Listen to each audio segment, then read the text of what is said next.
Доброго всем времени суток! Практически всегда после съемок остается много неиспользованного видеоматериала, который мне либо не нравится, либо выходит за пределы сюжета.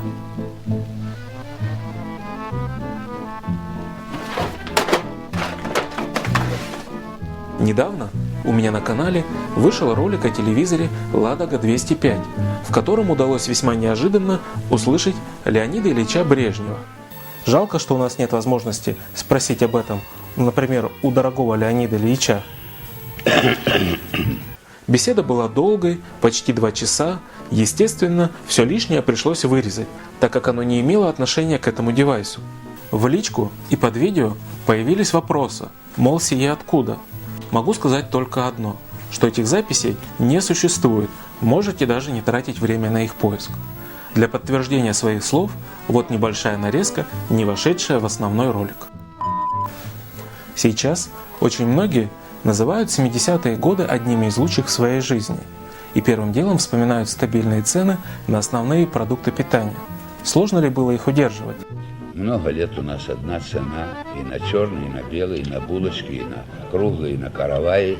Все одно и то же. Макароны в одной цене, мясо в одной цене, сахар в одной цене, подсолнечное масло в одной цене, сахар в одной цене, сливочное масло в одной цене, молоко в одной цене, творог в одной цене.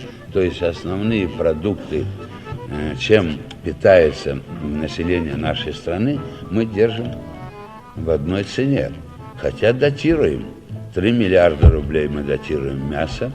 Я не помню сейчас, сколько датируем молоко, чтобы поднять рентабельность производства. Это мы на плечи государства взвалили, а все мы покупаем по одинаковой цене.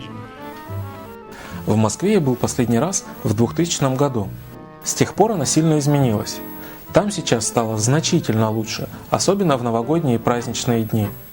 По крайней мере, об этом все говорят. О, все. Все за танцплощадки, за аллейки, за освещение, за... Боже мой, сколько вещей. Все нужно. Есть, конечно, и законные удорожания. Я не хочу сказать, что незаконно все делается. Знаете ли вы, что это за конверт? Ну, что он еще? Вдруг появилась в Америке компания очень крупная, почтовая, издала конверт, обычный почтовый конверт, на котором здесь в углу размещен снимок переговоров Никсона и Брежнева. Моментально вся Америка раскупила, и сейчас это просто редкость. Гоняются за этим конвертом. Какова будет Европа в будущем?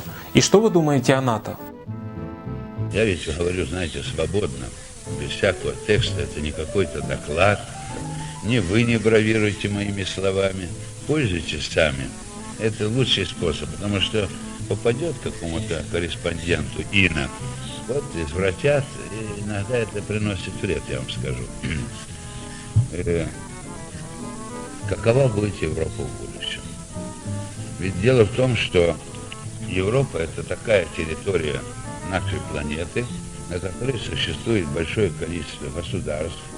Здесь сосредоточены малые людские резервы, территория и народы с высокой цивилизацией, с высоким экономическим потенциалом, с высокой культурой и техникой, и вместе с тем территория, на которой в течение веков проходили многие войны.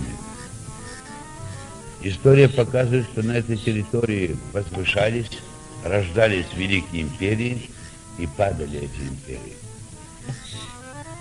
Из больших государств становились маленькие государства.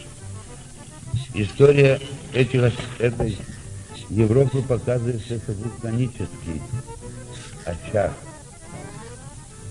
так сказать, нашего земного шара. Сами мы пережили 2 крупнейших войны с немцами, особенно Вторая мировая война. Поэтому это процесс расслабления такого агрессивного блока, как блок НАТО. Вы только вдумайтесь, наши союзники, американцы и англичане, которые были участниками и союзниками с нами борьбе против германского фашизма, как только кончилась война, эти союзники вдруг организовали блок НАТО. Против кого? Против Советского Союза. А что такое блок НАТО политически, вдуматься? Это буржуазия Америки, Англии сомкнулась с буржуазией Европы и заключили в виде военного союза пакт НАТО против Советского Союза. Они не боялись в тот момент Советского Союза с военной точки зрения. Они знали, что мы ослаблены, что мы потеряли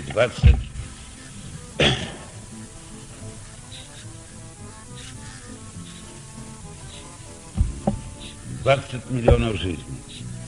Но они знали, что мы политически сильны. И поэтому они против социализма организовали блок НАТО.